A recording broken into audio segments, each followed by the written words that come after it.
Do you want to delete your Reddit account on your iPhone but don't know how?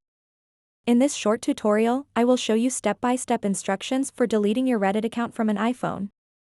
You'll learn exactly where to go in the app, what buttons to press, and more. So make sure to watch this video until the very end to understand the tutorial properly. To get started, open up the Reddit mobile app. And then tap on your profile picture icon at the top right corner of the screen. After that, tap on Settings. Once you are on the Settings page, scroll down to the very bottom and you'll see an option called Delete Account. So go ahead and tap Delete Account.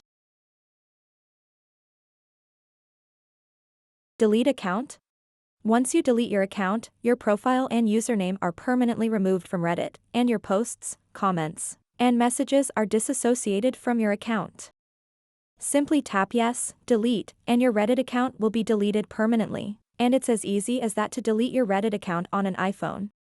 So that wraps up this tutorial. If you have any questions about this whole process, please let me know in the comments section below.